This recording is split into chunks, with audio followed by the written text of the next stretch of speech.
Hey, game dev imperialist friends. Today we continue making this crazy, silly Zelda mod for Hearts of Iron 4. Give it some more interesting features, really make it shine. Last time we made the map, organized the provinces into states, filled the map with countries, and began outlining the focus trees for the 4 nations that will get one in version 1.0. We finished all the most technically challenging parts of making a HOI4 mod, but from now on we get to the detail-intensive portion where most people give up on their projects or get too ambitious. So now it's time we get to that higher level stuff. The first important feature we'll work on is finishing up the focus trees, which will include making event shells. Then we can get into decisions and scripted GUIs later on. Both those things aren't nearly as important as the focus trees though, of course. Like I said, step 1 is finishing up focus trees, and the first part of that is finishing the outlines. For Hydom, I'm only going to add a couple focuses to the initial outline to make it playable and give it some sort of end game focus. You usually want at least one focus. That's basically the I win focus to make people feel satisfied about their accomplishments, even if it doesn't really make sense having a focus for when you've completed your goal. In the resistance, this is where version 1 will really shine. In the first part, we decided to base this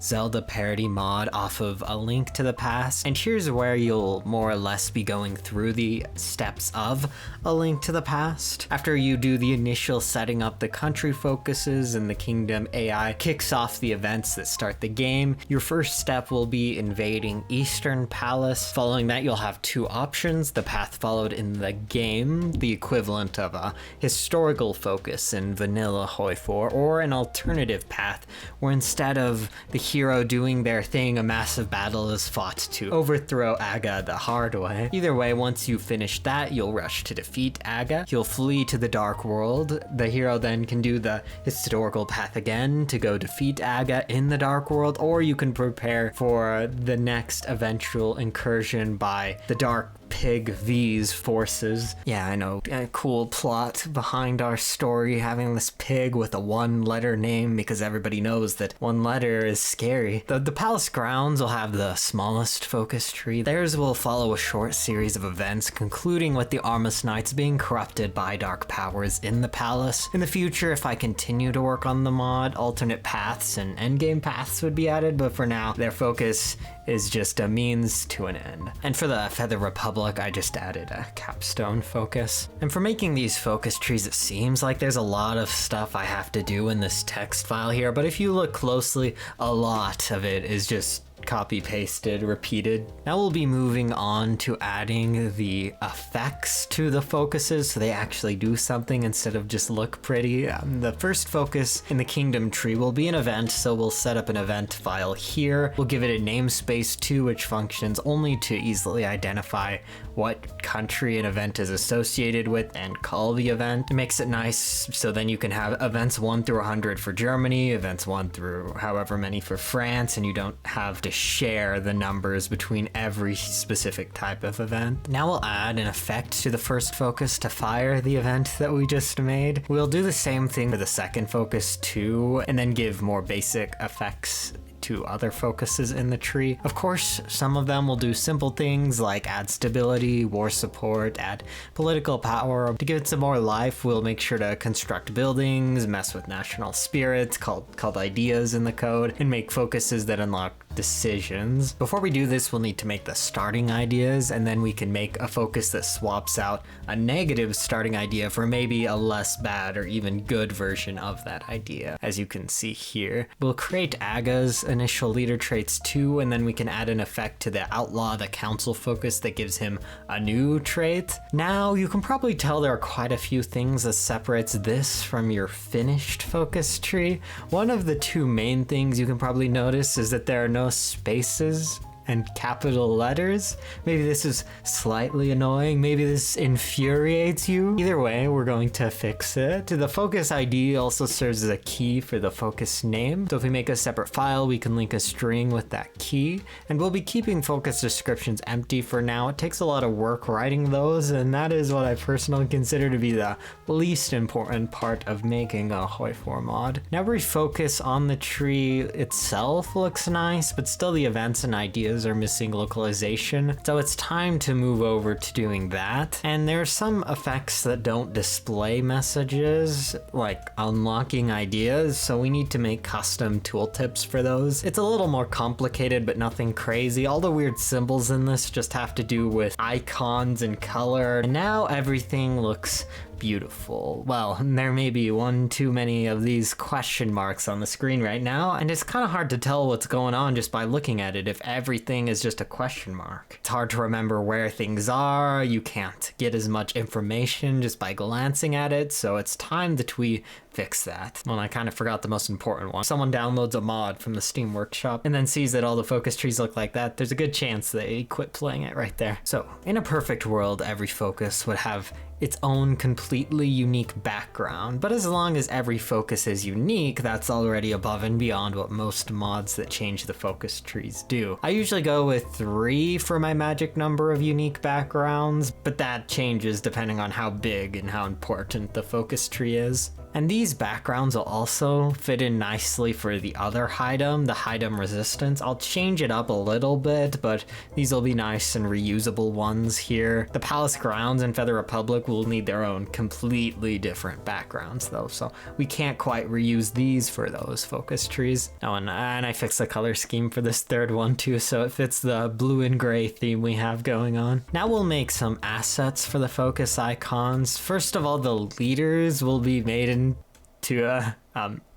lag? So first the leaders will be made into focus icon pieces to later be put in the focus icons themselves. It's really just a matter of adding a few effects. Here I should mention I'm not a graphic designer and I'm taking a lot of shortcuts here to make this really fast at the cost of some quality. But unless you're being contracted by Paradox, it's worth the hours of time you'll be saving working on GFX like this. Now we'll use these focus pieces, put them in the focus icon, and we will then make 2 incredibly simple portraits to start off our kingdom tree. We're practically cheating by doing this. I know it's very low effort, but this is what you have to do if you want to make 20-30 focuses in an hour. Now we'll need to let the game know that these new icons exist too. The game can't just magically find them in the file you put them in the mod. We'll have to make a quick interface reference file. It's pretty simple. Unfortunately, we'll have to reference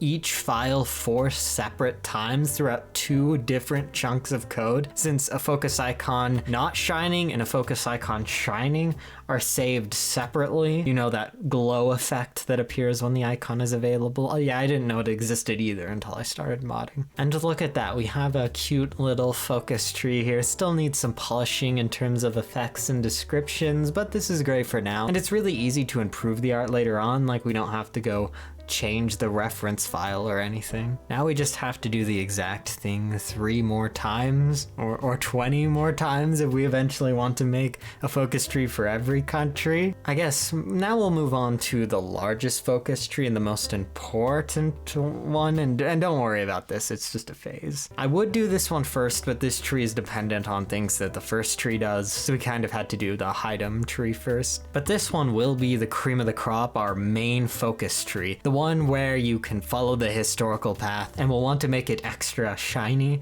This is what everybody's gonna play, hopefully, and not play some stupid country that doesn't have a focus tree. We'll have to make a few more backgrounds for this tree, and I decided to give these focuses Link hats, and I think it's pretty cute. I don't know why, but I kind of want to cry because it's so cute. I don't know. Link isn't even in this.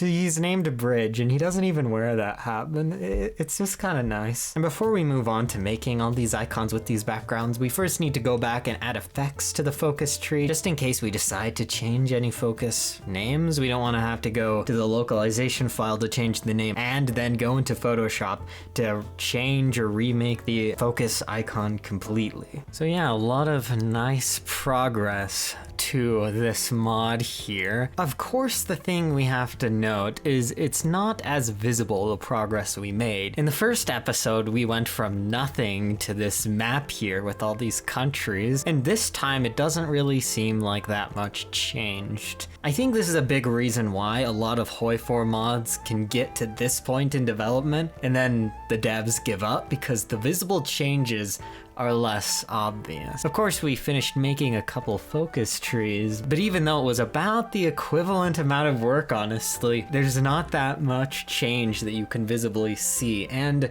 it's so much more detail-oriented at this point. You have to think about what the story is gonna be, what things are gonna do, while in the first part it was like draw a map and then make states. It doesn't require any critical thinking, really. Well, some, but of course. Anyways, we'll continue this next time. I'm guessing there'll be 2 more videos, probably one where I finish making all the focus trees and decisions and custom GUIs, and then a final one where I polish things and then show what play testing is kind of like. I don't know, or maybe just play it. Either way, I'll see you all next time.